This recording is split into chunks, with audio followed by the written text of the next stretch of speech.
Hi guys, for my culture artifact speech, I decided to do it on the soccer culture. Anonymous once said that soccer is more than just a ball and two goals. It connects people from all around the world. I've been playing soccer for 10 years. I've been doing it since the 8th grade. So throughout the years, I have developed, I've had games where I've had like the best goals, and I've had games where I couldn't get one shot on target. But throughout those games, I've been able to, enjoy every single one of them.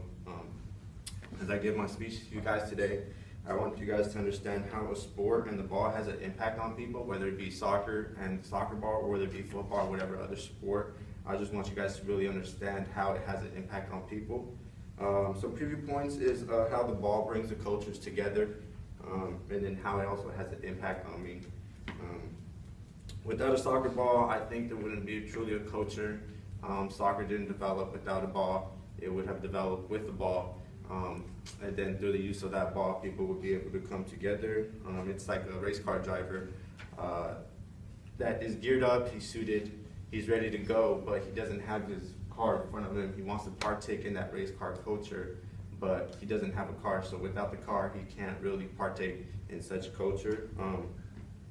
And then I also want to talk about how the soccer culture ties in other cultures. So the soccer culture itself ties in other cultures, such as the Mexican culture, the American culture, the French culture. People often think that soccer is just for Mexicans. I know it's like a biased thing, but if you think about it, there's a lot of nationalities that come together and play soccer as a whole.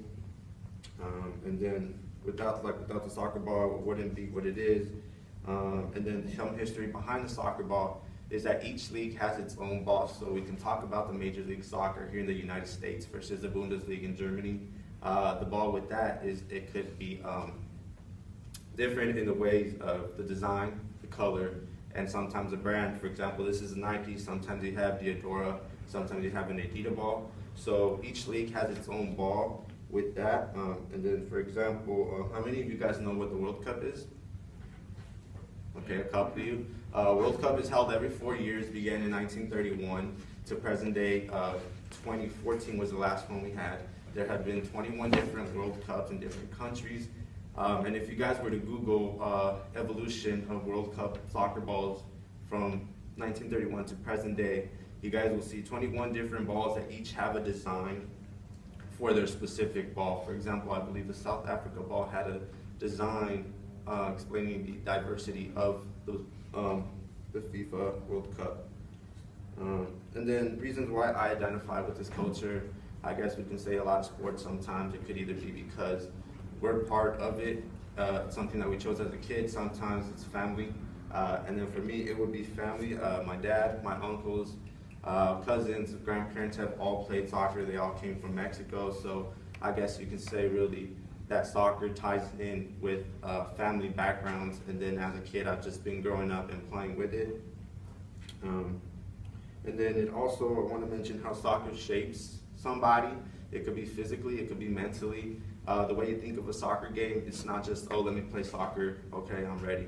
You got to strategically think where you're going to pass, where you're going to shoot, how you're going to run, your moves without the ball. So I guess you could say it shapes one mentally, because you got to think about how you're going to play soccer, and also as well as physically when you're running.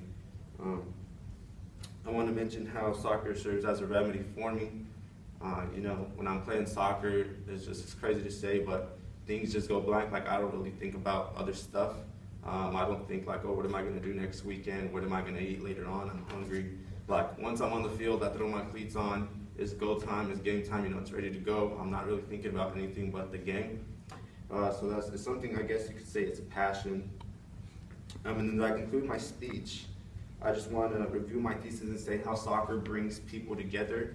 The soccer culture itself is a culture, but it also, like I said, brings cultures together, such as the Mexican, the American, French, German cultures, because we see in the World Cup, for example, many cultures come together and they all partake in one culture, which is soccer. And then some main points is just that the ball you guys see here and other balls that are used for games, it's greater than anyone can assume, really. Like, I can say this is just a soccer ball, but I mean, the games I used them for it, like I guess it would all have its own history and stuff like that. So as I conclude my speech, I don't want you guys to answer out loud, but I just want you guys to think about what serves as your remedy. Like, do you guys have anything where you guys can just stop for a second, stop thinking about the world and just focus on the moment? For me, soccer would be 90 minutes. It's a full match. Whether I'm on the bench or whether I'm on the game, like I said, I'm not thinking about anything else. I'm focused on the game. I'm looking at players. I'm looking at my moves, the way I move and stuff. So that's really one question I want to leave with you guys today, is what serves as your remedy? I just want you guys to think about that. If you don't have one, I suggest you go like on a little mini quest and search and find something that serves as a remedy, because trust me, it feels good.